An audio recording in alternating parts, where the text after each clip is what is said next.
IVM. Post-engineering, I was working with SAP in Bangalore when I was applying for B School, etc. Harsha Bhogle had actually come down to the SAP campus in Bangalore. Okay. And I just managed to, find a way to wriggle around and go and talk to him and walk around with him on the campus. And he said something very compelling, which still sticks with me, saying there can only be one Harsha Bhogle. Right? It's for an outsider to succeed in this cricket industry because everyone else is an ex-cricketer, right? And the amount he said this to me, right? He'll obviously, I don't know whether he'll actually say this on record anywhere else, but this is the beauty of having casual conversations with people when they are not on the record, right?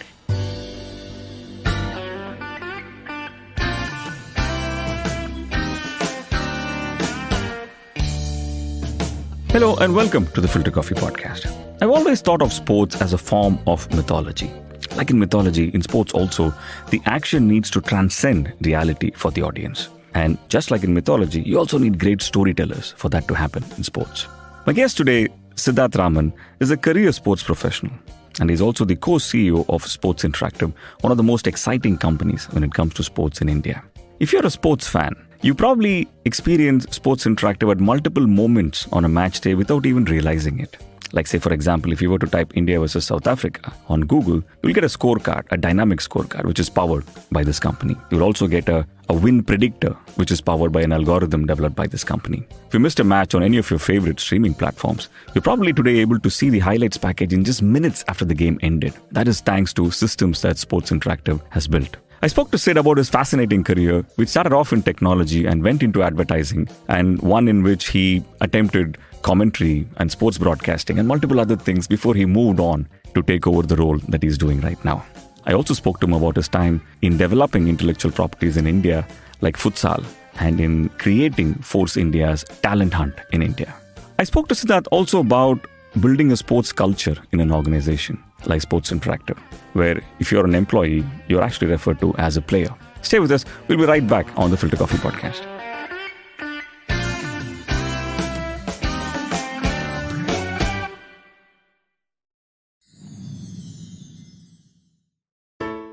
Hello. It's been another great week on the IVM Podcast Network.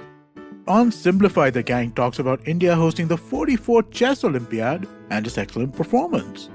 On our new show, Credit Smart with Sybil, Sujata Alawat and Anupam Gupta discuss ways to improve your credit score for a healthy financial portfolio. On All Things Policy, the Takshashila folk talk about the much-debated Data Protection Bill and the developments regarding it. On Habit Coach, Ashton explains why it's important to create a habit of living in the moment while chasing the future. On Cock and Bull this week, Cyrus, Ayushi, Harsh and Antariksh discuss the Russian government's offer to give a cash prize to mothers with 10 children.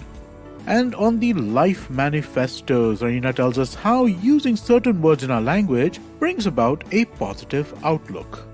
Hey everybody, as you know, we've been beating the horse for merchandise and you should go and get it now before we refresh our collections. And what's there right now won't be available forever. So go get it now. You can go to ivmpodcast.com, go click on the store link and you'll be able to find the store, or go to beyondfollow.com/IVM and you can go directly over there and pick up the merchandise. Also, remember, if you're following this show or any of our other shows for that matter, please do tell a friend. Social media helps, but not as much of word of mouth. But if you're a social media fellow, then go to our IVM podcast handle on Twitter, Facebook, Instagram, and LinkedIn and follow us there. Also, please do remember to check out all of our different YouTube channels. We have a ton of them now. You can go to ivmpodcast.com/YouTube, where we maintain a list of all of these channels. And finally, we'd like to thank our sponsors for this week: TransUnion Civil, Boat Lifestyle, Checkpoint Software, Small Case, and Intel vPro. Thank you so much for making this possible.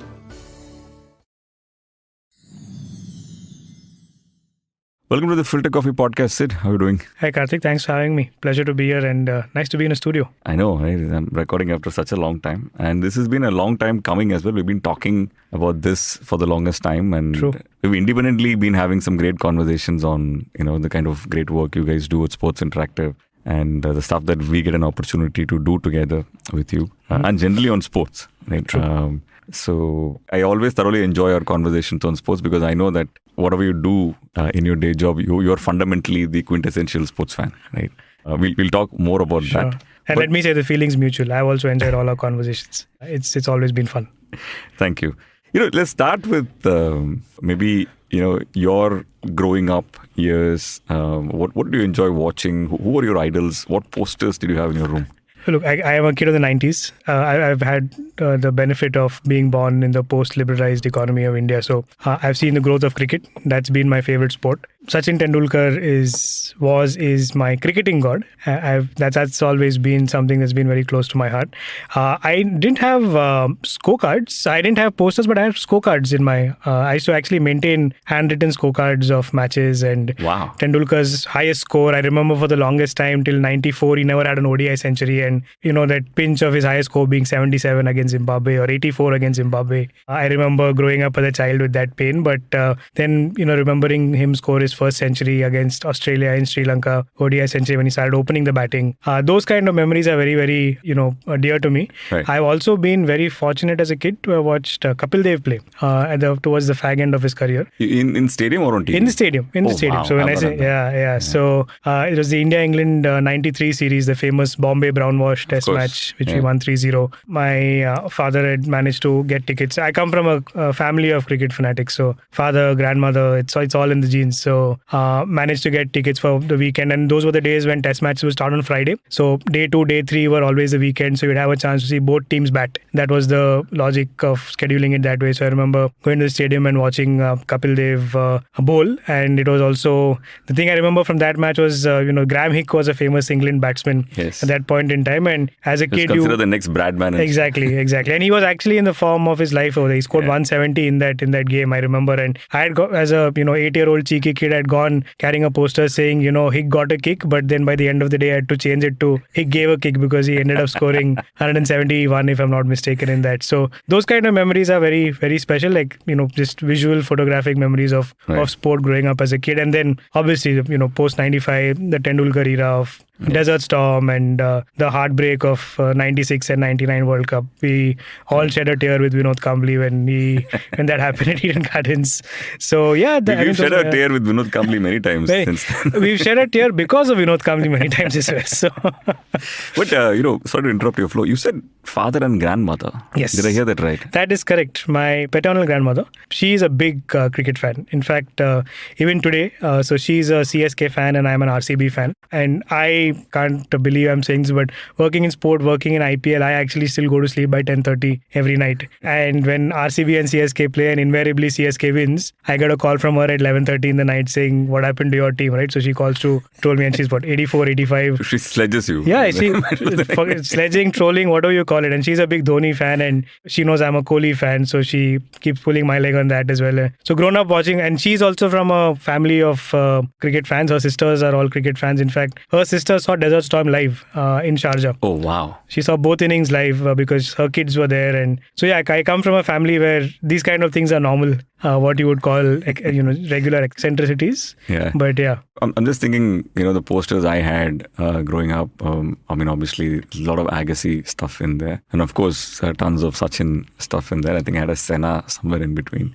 But interesting that you had handwritten scorecard, which I'm assuming what you didn't know back then is a sign of things to come. You would create the most interactive scorecards in the world and in the future. But I'm getting ahead of the story, right? So yeah, growing up in an environment like this, and obviously I can still feel, the excitement you have for all things sport. At what point, because I know that you started off, at least academically, in advertising, you're a Mican. Yes. And then you started off in agencies, so on and so forth. When did the shift to taking up sports as a vocation or sports business as a vocation happen for you? So actually, slight correction. I started off in IT. I started off as an engineer. Of course. After that, I moved to Mica and then advertising. I think I was just going through the motions from graduation. You're from a Tambram family, middle class, if you're good in studies or half decent in studies, go into engineering and then, take it from there. So I went with the flow till that point in time. I think a couple of incidents which opened up my eyes to, what the opportunities entail. One was in the college that I was a part of. This was in Pune. I studied engineering in Pune. We actually had these annual robotic games, and it was a huge festival where it's called Robocon, which, engineering colleges from all over used to come and compete against each other, where you had to build and design robots to play against each other, right? And complete a certain number of tasks in a game on live television. This used to be broadcast on DD Sports. Right. Now, I wasn't the best of engineers, but at that point in time, DD was actually looking for folks who can do commentary, who understand electronics and understand robotics and are able to weave a story around what's going on, right? So I actually in 2005, in my third year of engineering, gave live commentary for robo games on DD Sports, right? I don't know. I've just completely missed this part of Doordarshan growing up. I have no recollection of this. The only people who saw those were the families of people who were participating, or my family, because I was giving commentary. No one else will remember actually. This is what, like a World of Sports sort of a capsule? Or where? This was coming on. DD had a channel called DD Sports, if you remember. This was DD Sports. This was on proper DD Sports, right? It would come live on DD Sports. So that's where it kind of opened up my perspective, the world of media first. Again, it was DD, so, for whatever reasons, for whatever constraints they worked within, I still got a sense of how things operate when it comes to producing a live broadcast-friendly event, right? And then, look, one of the things that, and this might sound a little philosophical, but I think luck and privilege play a big role in where we are. 2007 was when I finished my graduation, and that was the year when this cricket reality show called Dream Job was back on air, right? So they had one in 2003 when I was not eligible because of some age criteria. But the second edition came just after I finished my engineering, and it was a break between my engineering and taking up my first job. And this was precisely in that break when this contest came up, right? So I submitted a telephonic audition, was called to Bombay to audition in front of first ESPN producers, then in front of the real reality show judges like Mandira Bedi and a couple of ESPN, Alan Wilkins and a couple of ESPN producers from Singapore. And then from there, there were a bunch of us who were shortlisted for the national finals, which was the top 18 in the country, who were then flown down to Delhi, and we had to go through a bunch of different activities over there. Jatin Sapru, who you see on Star Sports now, is actually the winner of that. So he was amongst the 18 over there. Out of the 18, I think about 10 or 12 of us are still doing something in sport, something related to sport. And I think that's where that opened up my eyes further, saying, hey, there's actually there could be potential career options beyond just on the field of play, right? Because look, I call myself a failed cricketer, a failed sports person, right? When you're growing up as a kid, your thing is you want to play cricket for India, and I still remember when you go for matches in the stadium, every kid has his fantasy, right? You're sitting in the stand, a six is hit, you catch it, Azhar sees you from the ground and says, come play for India, come field. Those kind of wild fantasies as a 8-10, and then as you grow up, you realize those things don't happen. But that opened up my perspective as to what more can be done in the field of sport, and that moved me towards sports journalism. That's when I said, okay, ESPN Cricinfo is picking up, ESPN is picking up, can we look at doing something over there? But then I also realized that there are a lot of frustrated engineers like me out there who are trying to break into sports journalism, and ESPN Cricinfo is full of them, right? At that point in time, Siddharth Vaidyanathan, Sidvi, one of the most popular guys on Cricinfo, Nitin Sundar, Siddharth Ravindran, all these guys are guys who've made lateral shifts into sports journalism. And that was actually my pitch to Sambit Bal as well, when I used to cold email him literally every month saying, I think you can do with one more Siddharth in your team. That? Yeah, I've done that. I still have those emails somewhere. I think you can do with one more Siddharth in your team. But then I realized, there's so many different people vying for the same thing. What can I do to, make myself stand out? And then 2008, the IPL happened. And that's when I realized,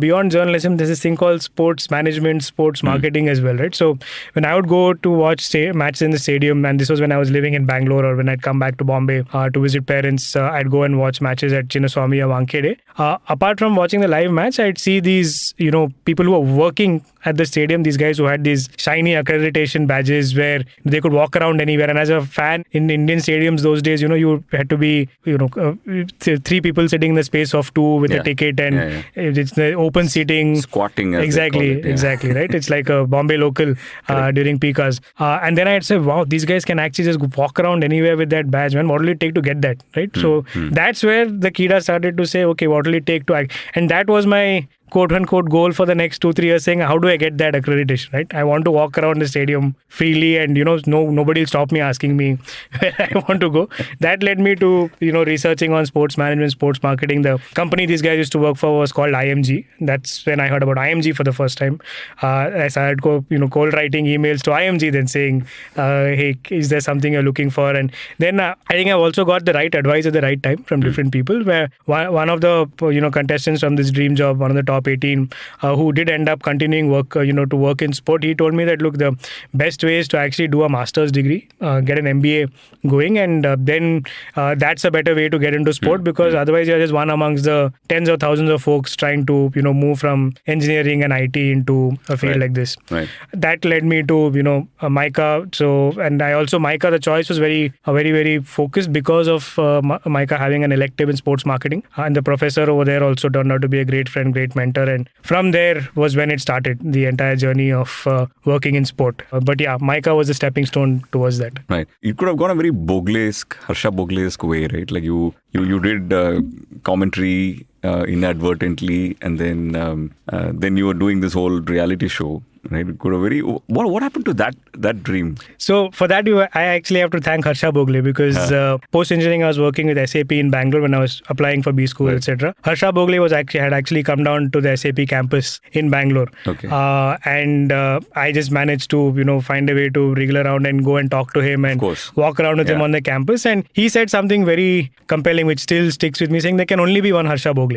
Right, it's for an outsider to succeed in this cricket industry, because everyone else is an ex-cricketer, right? And the amount he said this to me, right? And he obviously, I don't know whether he'll actually say this on record anywhere else, but this is the beauty of having casual conversations with people when they are not on the record, right? That stuck with me, saying that, okay, if he's saying this, and he also, without alluding to too much, said the kind of struggles he had to go through and how much he had to work hard to get accepted by this clique of ex-cricketers, right, who are in the commentary box. Otherwise, everybody says you don't know what it's like to face a 150-kilometer ball coming from Andy Roberts. Who are you to talk about what's going on the field of play, right? Right. I'm sorry, I just need to get this out of my head. Did he mean it in a sort of this is so difficult that I don't see another person having the same kind of a bit of both, right? Where I think he said that, look, the industry has progressed so much, and there are so many ex-cricketers who are going to get the first opportunity for something like this. And I think it was also a reflection of some of the struggles he's kind of gone through, right? And I have massive respect for him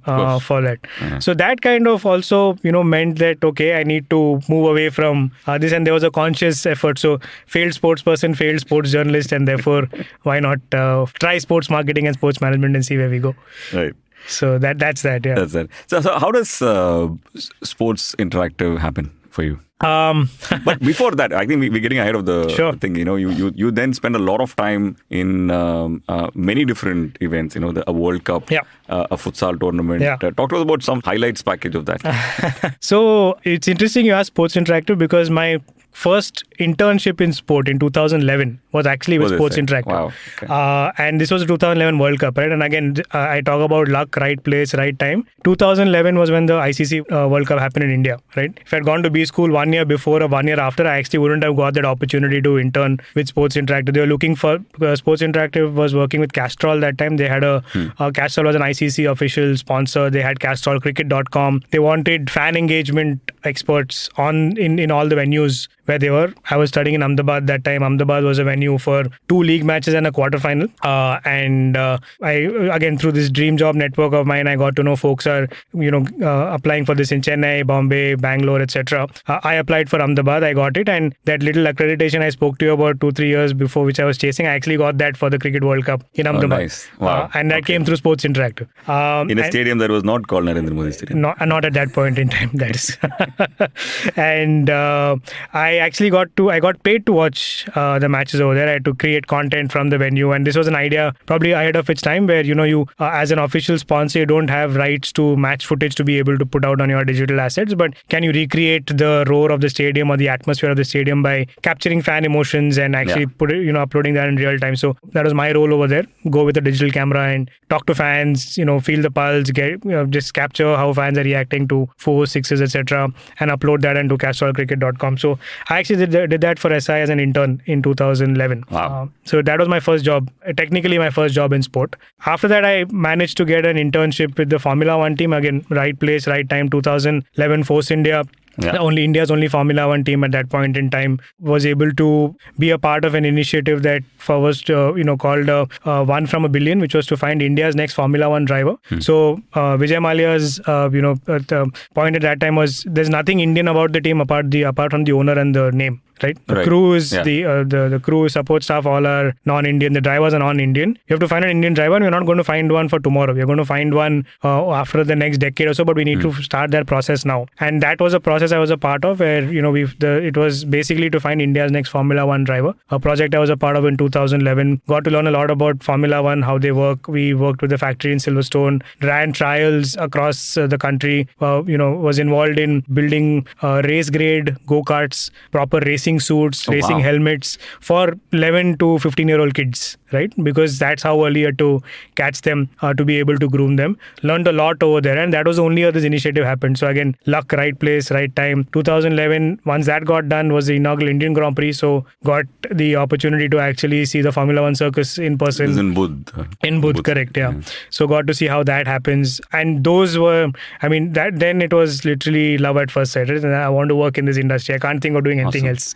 Sorry, completely aside trivia question, like I'm supposed to ask. So our go-karts are not the same kind of go-karts that these kids, F1 kids race. Not at all. What's the difference? I think it's in the power of the engine and the amount of control you're able to get through the steering as well, right? Wow. So our go-karts are actually supremely toned down versions to avoid any kind of mishap or any kind of accident. But these guys, they're called race grade go-karts, right? They need to be they need to be of a certain spec in terms of horsepower, in terms of steering ability, etc. Maximum speed you can go up to.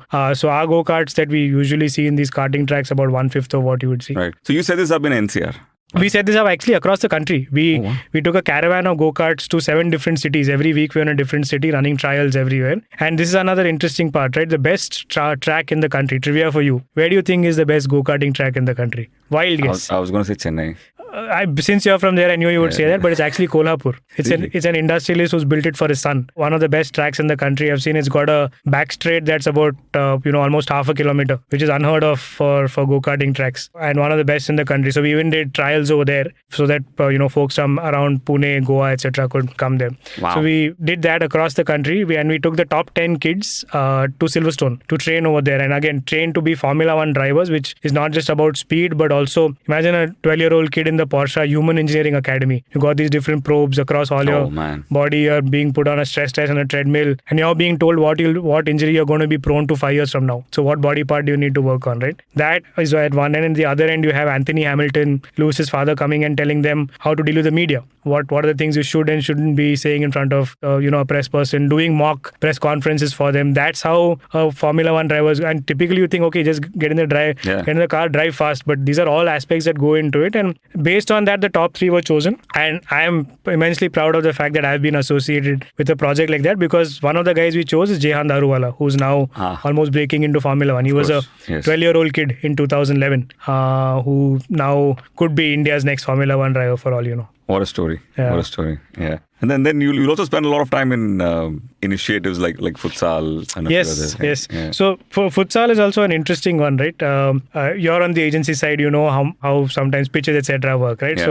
It started by us getting a brief for a celebrity football league, right? There were the entrepreneurs from Chennai who wanted to get, from a Ranbir Kapoor to a Sachin Bansal to come together and form a football team, have multiple teams, play a 90-minute football game against each other. Right. When we got that brief, intuitively it just didn't seem exciting, right? Why will someone pay and go and watch a match or even watch it on television where you're seeing guys who are not good at football play football, right? Just for the name of, and that's when we went and did some research, and being a part of DDB at that point in time, you had access to media data, etc. We went back and saw the ratings for Celebrity Cricket League, right? Because on paper it's a great concept, right? You got the best superstars from all across all film industries to play cricket against each other, and it worked really well in the South. Correct, it worked very well in the South, right? And the reason it worked was because of the bloopers. And if you go and search for YouTube, if you on YouTube for Celebrity Cricket League, the most viral video is actually Mohanlal bowling a 15-ball over because he can't land the ball on the pitch, and Mammootty sitting in the stands and clapping and laughing, right? So it basically denigrates the quality of the sport, right? So we went back, and when we pitched, we said, look, we don't believe in this concept. So we're not going to tell you what you should do over here. We think there's an opportunity to be tapped in a sport which India hasn't seen as yet, which is the T20 of football, which is five-a-side futsal. It's indoors, it's fast-paced. And if you want to do something involving celebrities, you could try that. But we think you should actually launch a proper sports league over here. Get the best futsalers in the world to come and play. And then you can do an intercity franchise-based model around this, right? And after a week, they called back and said, you know what? Hey, we thought about this. We are actually willing to change our entire business model. Will you work with us on this? And that's where it started, right? So right from the conceptualization of a league like that to being involved in the name, the branding, who are the footballers you should get, pitching to broadcasters. And again, massive learning over there. And I mentioned luck and privilege, right? My boss at that time, Madhukar Kamath, CEO of TDB Mudra, he backed me to lead this project and said, you do whatever it takes. And given his connects in the industry, leading pitches with an Uday Shankar, leading pitches to NP Singh, Star and Sony at that point in time was a massive learning experience. And stuff like pitch theatre also we learn in that, right? So when we were pitching to Uday Shankar, I remember the obvious question, who are these guys? Who are these entrepreneurs? Like unknown names, right? It's not a Lalit Modi or it's not anyone from a large business, in a known business background. So we actually got Louis Figo to dial into that call on FaceTime because he was joining us to advise the league, etc. So on a call with Uday Shankar, Sanjay Gupta in the room, we FaceTimed Louis Figo and told him, hey, why don't you talk to? So that's where I learned stuff like, pitch theatre and how to leave an impression on people like that. Massive learnings over there. And Sony eventually was the broadcaster for that. The league had its fair share of troubles off the field as well because of AIFF not recognizing it. And also, the amount of press coverage it got with the likes of, Paul Scholes, Ryan Giggs, Ronaldinho coming into play, which was unheard of in India before, right? That obviously probably ruffled a few feathers where it shouldn't have. But I think in the end, a product that we are massively proud of. And I think even over there, Ronaldinho, watching him in the flesh play live was an experience of a lifetime. And maybe I can say this now because it's 6 years old, but you heard these stories about, sobers partying the whole night and then going and scoring a 150 the next day, just taking a shower and going to play. I actually saw that happen with Ronaldinho in Chennai for the opening weekend of futsal. Finished a bottle of Jack through the night, slept for about 2-3 hours. I had to be woken up at 4 o'clock because it's 7 o'clock. He needs to be at the stadium. Came into the stadium, realized he's half an hour early. He told the driver, just take me ahead and park the car in the parking, keep the AC on. I want to sleep for some more time. And then just 10 minutes before the match, we had to go and wake him up, knock the window of the car, say, please wear your jersey and come. He wore his jersey, came, scored 5 goals and went. So, I don't want to give that as an example for aspiring sports people, but these are kind of things that you will remember, and which is why why these guys are so good at what they do. That's amazing. It's amazing. In fact, I for me, the lasting memory, of course, is Louis Figo in those promos. It's like, wow, he's playing in India sort of a thing. But a little ahead of its time, you feel? Maybe now or the last 2-3 years might have been a great time. Correct. I absolutely feel so. But I also think, you need to strike the right balance between futsal and football. I think India is making taking the right steps with the Under-17 World Cup being the boys Under-17 World Cup was held here. Hopefully Under-20 should be, held here now. I think as long as the AIFF issues are taken care of. I think it's about striking the right balance between the two. But it's a great way to sample the sport and get people involved to start watching this, right? Because it's actually just like, it's exactly like kabaddi. It's, you can have 2 halves of 20 minutes each, 5-minute break in the middle, 5-a-side, very fast-paced. It's an average of 3 to 4 goals per game, right? In a 40-minute duration. So you can imagine how good it'll be. So definitely something that, hopefully should come back sometime soon. Yeah.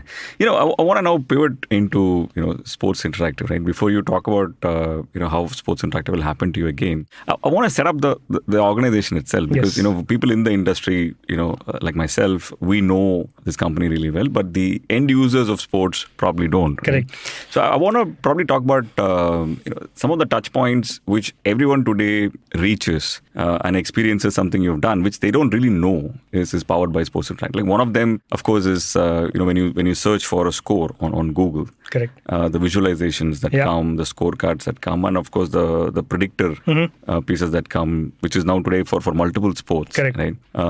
So there is that, and then there is the TV highlights that you see, which is which is probably ready in a few hours after the completion of the game, few minutes after the completion of the game. That's something that you guys power. And then so many more. Talk to us about those touch points first, so that people understand what organization we're talking about. Yeah, so I think you've set it up well, right? If you're a sports fan and if you've ever Googled the cricket score or asked Alexa or Siri the cricket score, it's actually coming from an office here in Bombay in Goregaon.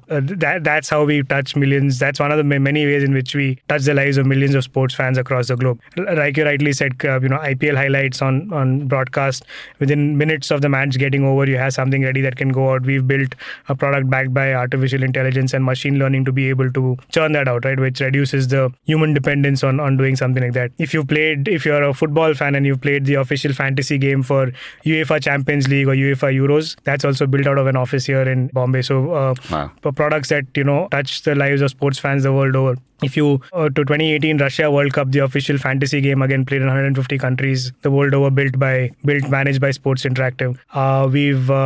When Hotstar launched, if you remember, there was this key moments that would come, the timeline with the concurrence, and on certain dots, if you click, you'd see wicket failure, four failure. Yeah. That was also coming from us. That was us. We deployed an SDK on Hotstar over there. Even the number of concurrent users that you see at any point in time on the top right corner, managing that DevOps is also something that we've done in the past. And if you're a sports fan on social media, there's a very good chance that any of your favorite teams or favorite sport, the content that you see on Instagram, YouTube, Facebook, Twitter is coming from Sportz Interactive. So that's how we touch the lives of millions of fans. We are a B2B2C company. While we are a fan engagement focused firm, we deliver fan engagement solutions on behalf of our clients, but consumed by fans at the end of the day. So that is how Sportz Interactive touches the lives of millions of fans. And we weren't always like this, right? We started literally out of a garage in Mumbai, in Amboli in 2002. We just turned 20 this year. Started off only as a sports data company, which we would capture data of, we'd watch matches on the television, capture the data from there, and then license it to the likes of NDTV, Hindustan Times. There was a portal in the early 2000s called Cricket Next. I don't know if you remember. Yeah, of course. We actually built that. So that's how we started. And then on the back of that data, we started adding analytics, visualizations, websites, fantasy games, mobile apps, and then content management, content creation. So that's how we've evolved as an org. We are now 500 players on the team. And I say players because everyone at SI is a player. No one's an employee. Everyone plays for Team SI, and sport is very much a part of our culture. In fact, today we have our football tournament going on. So once I'm done here, I need to see if I can make it in time to see what's happening over there. Yeah. No, I think I've had the privilege of being to your office, and that's like entering a stadium. Like every conference room has a theme. It's either a particular sport. I think your main conference room, if I'm not wrong, was Lords. That's correct. And then you have a Federer Nadal room, correct. And then you have a room where there is Messi and Ronaldo sort of thing, and it's everything about that is sport. And I can see that there's this. That the people who work in this company live and breathe and love sports, right?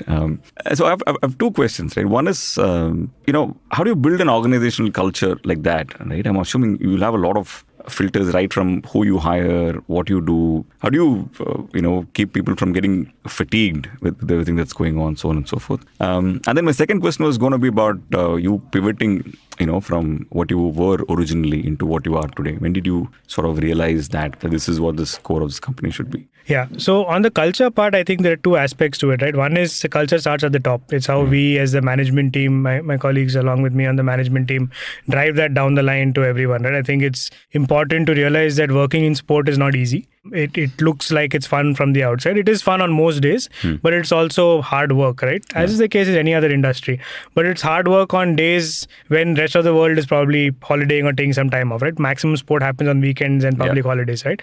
But that's when you need to be working. So realizing that and understanding that, people need their time off as well. So I think operationally stuff like working on rosters, which you typically wouldn't see in a lot of organizations, so that folks get 2 days a week off, right? Every week. I think that stuff like that is important. But also at the same time, organization initiatives which are make the workplace fun and interesting, right? Like something as like what you saw, right? Our office. I always say is the best talent acquisition and business development tool. right?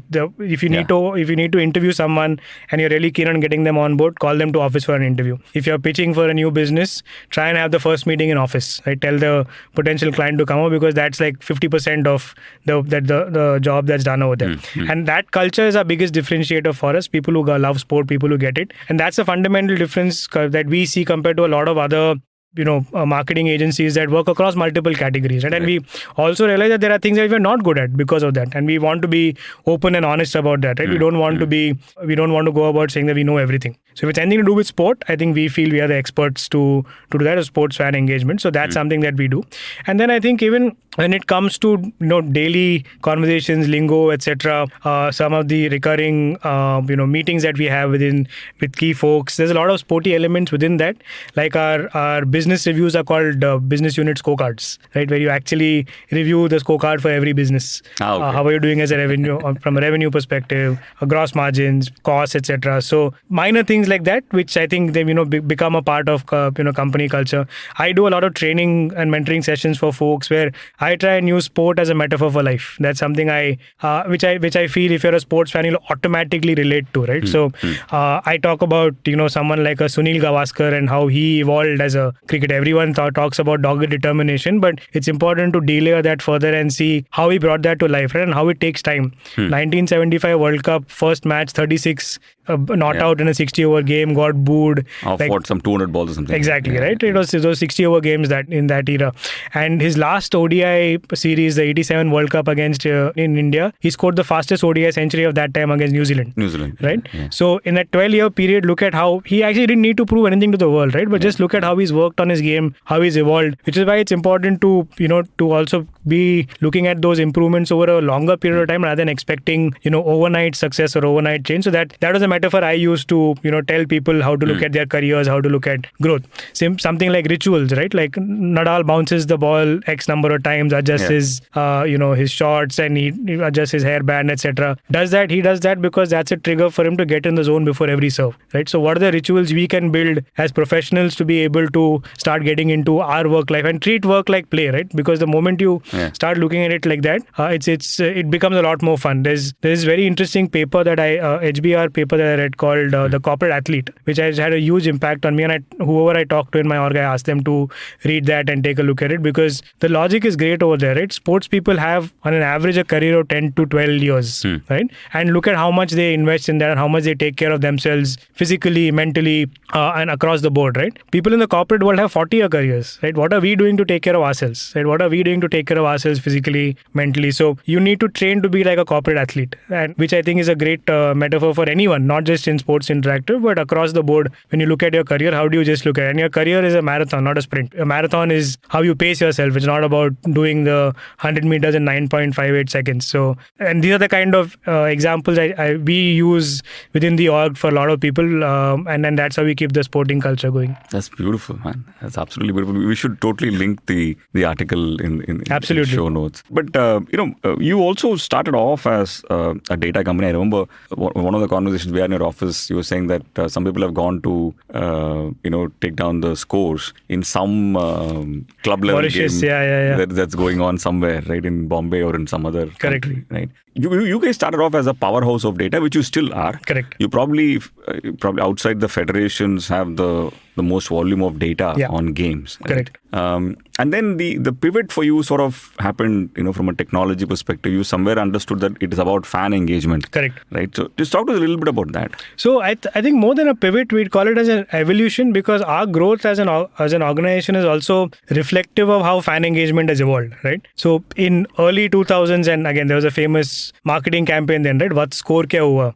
Everyone just wanted to know what the score was, right? And that's what we were serving fans for. As sports fan consumption moved from what I call passive, which is radio and television, to active, which is you're actually seeing visuals on the TV and looking at stuff on the internet. That's how we also evolved as a company, right? So we bolstered data with data and analytics to be able to tell good stories, to be able for commentators to be able to enhance the viewing experience for fans, right? Then when digital picked up, we moved from data and analytics to websites and apps where you build digital destinations to keep fans occupied even on non-match days, right? So otherwise sport revolved primarily around just live sport, and then otherwise it's not a part of culture, general narrative, etc. And then with the social media boom, we then also bolstered our offerings to start including content creation from a sports lens only, right? Because the volume, this is and again, and don't no disrespect to any of the other categories, but the amount of volume of content that we create is probably more than 2 or 3 agencies put together who don't work in sport, right? Last count, we created about 70,000 pieces of content for digital in the past year for all our clients.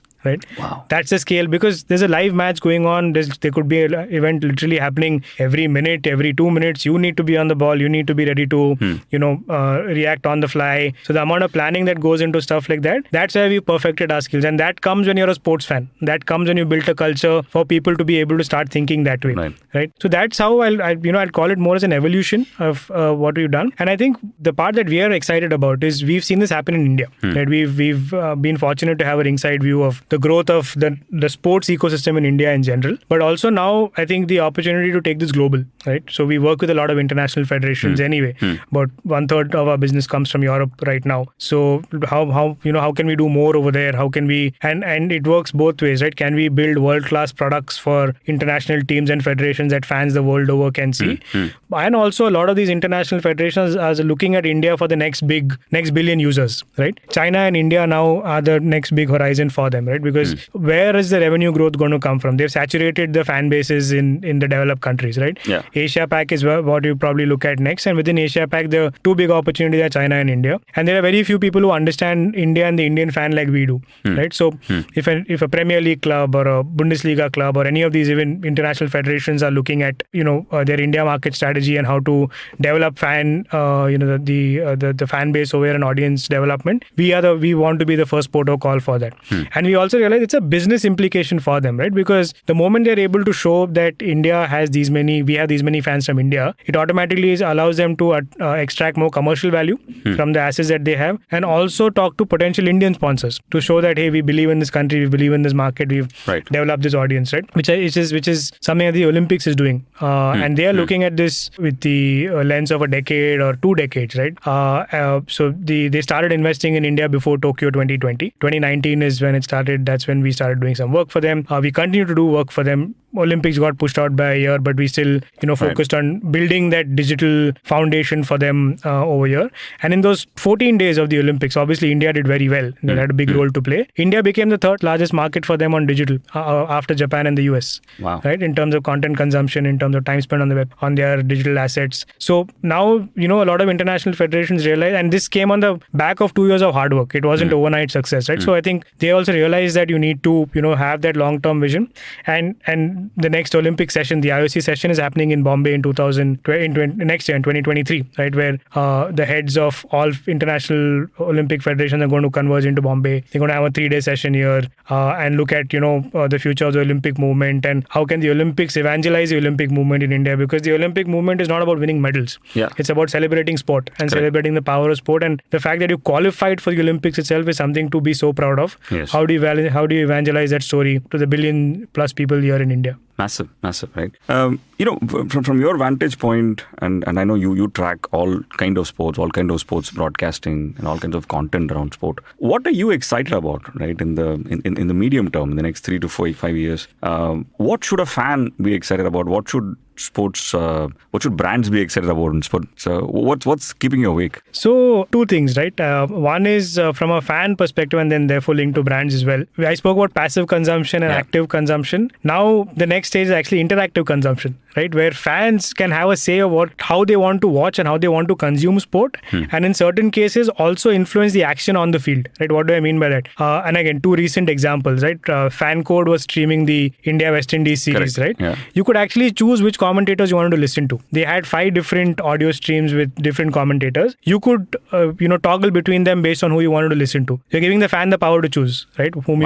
That's one. The second is fans actually influencing what's going on the a field of play. So this started, I think, a long time back with Formula E, where they had something called Fan Boost, where, based on the number of tweets that came in support of a particular driver, at one particular lap of the race, he could use a nitro boost that no one else could, which gave him an advantage over other drivers, right? And you're seeing that now in the 60 also, which the West Indies Cricket Board just launched yesterday, 24th of August, it just launched, where there's this mystery power play, mystery free hit it's called, where based on voting on their website and app, a certain delivery can be classified as a free hit for the batsman, right? So that's where now they depend, if you're a franchise, depending on how big your fan base is, depending on how active they are, depending on how you mobilize them, you can actually influence the outcome of a game through your fans as well, right? So that interactivity is where I see that going. And therefore for brands, I think, look, I am a firm believer in the fact that if you're a brand, if you have a TV plan or a media plan or a radio plan, you need to have a sports plan. You can't say I'll only look at IPL and then forget about it after that, right? Sport is a medium to build a brand. Look at it that way. And it cuts across all the previous media that I spoke about, right? But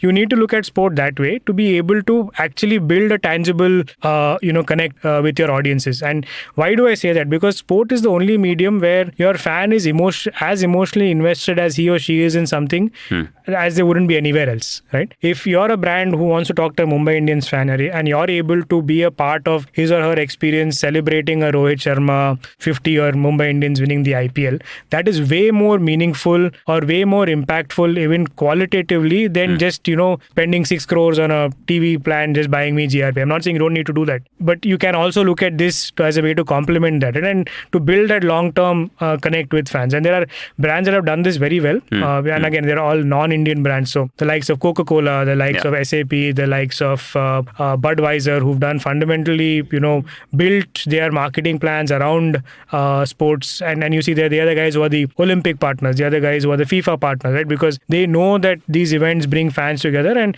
then in the non-Olympic or non-FIFA years, they have a bunch of other tournaments that they associate with. Oh, even a brand like Kohler with exactly. Man U. Exactly.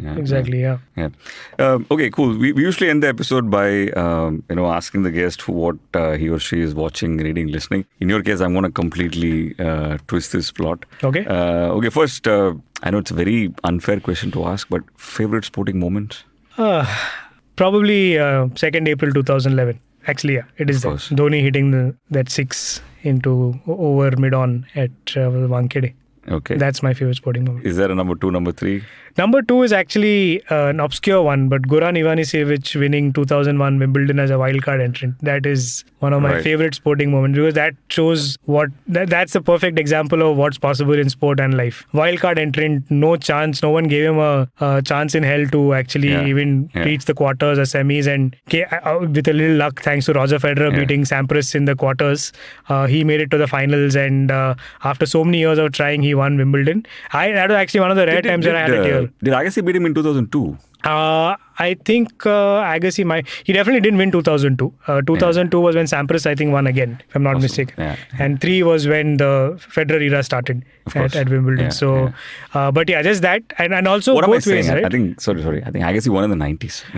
Agassi won in the 90s. He made it to the finals of US in 2002. Correct. But the Ivanisevic story I like because of both the good and the bad, right? Like, life can be a fairy tale, but if you make stupid decisions after that, you're going to be a pauper, right? Which is what ended up happening to him, and now he's making dough by coaching Djokovic. So, favorite sporting moment where you've been live? Favorite sporting moment where I've been live? I think watching India-Pakistan at the 2019 Cricket World Cup at Old Trafford. Just the fact that I could watch India-Pakistan World Cup game was a bucket list moment for me. Yeah, for me, it's actually the opposite way. You spoke about how you were inspired by people walking different stands. For us, the ritual in MH Chidambaram, and I probably watched every international game playing in MH Chidambaram between probably 91 and 2002. Right? And for us, it used to be, if the game gets boring, you find a way to go to another stand and then to another stand until you can't go anymore, right? So that was the ritual there. But my probably worst night in Chidambaram was when Sai Anwar hit that extraordinary 194 and sunk in Independence Cup. Yes. Yeah. The only time I've been able to watch a match in Chepauk was IPL. I wanted to see Dhoni play there, and I just wanted to be there when he walked onto the ground. And I mean, the fact that Chennai can can embrace a Ranchi boy and hold him second only to Rajnikant is an epitome of the power of sport and what it can do to people. We've always embraced Ranchi boys, Maharashtrian boys, Telugu singers and everything. So And given a standing ovation to Pakistan cricket team as well. The knowledgeable Chennai crowd, Exactly. as they call it. Yes. But what are you enjoying in content? I was a huge fan of, I am a huge fan of Drive to Survive, which I think it's one of those pieces of content that changed. So it probably brought more fans into the game than anything else, isn't it? I mean, Cristiano Ronaldo's gone on record to say his kid started watching Formula 1 because of Drive to Survive, not because he's the principal of Red Bull. So yeah, though he's also been given way too much screen time than anybody else.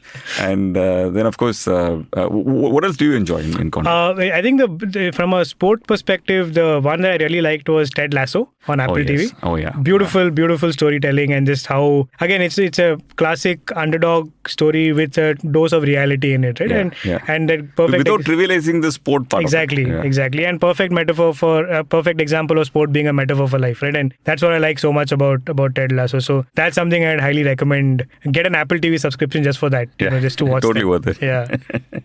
I did of course like the test as well. I think it's probably the time that it came. Correct. I think Amazon. Correct. Right? Prime. The way it was done was just beautiful. Released just into the lockdown, I remember, so everyone had time to watch it. Yeah, absolutely.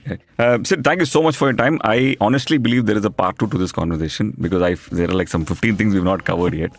So look forward to that. Pleasure. And good luck with everything you're attempting right now. Thank you. Thanks for having me over. Cheers.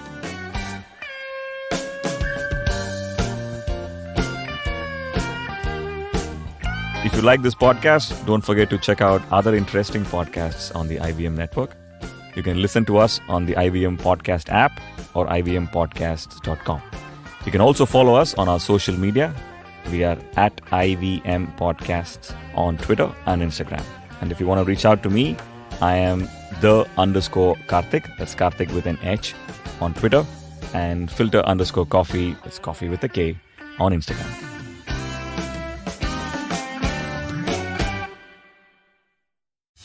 Sneakers, they're so much more than just footwear. A cup of well-brewed coffee, that can taste like wine.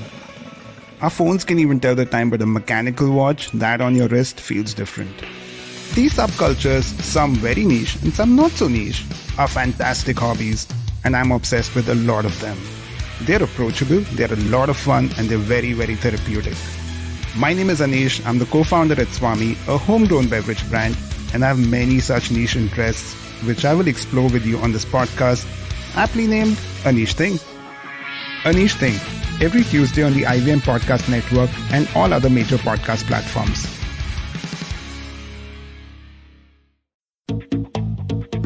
Have you ever wondered where the business world is headed? How the ways in which we create, market, and sell to consumers will evolve? Or if we'll ever go back to wearing pants while working? For answers to all of this and more, tune into Advertising is Dead with me, Varun Dugirala. Every Tuesday, as I talk to entrepreneurs, leaders, and change makers from across business, media, marketing, and beyond. You can catch all episodes of Advertising is Dead on the IVM Podcast website, app, or wherever you get your podcast from.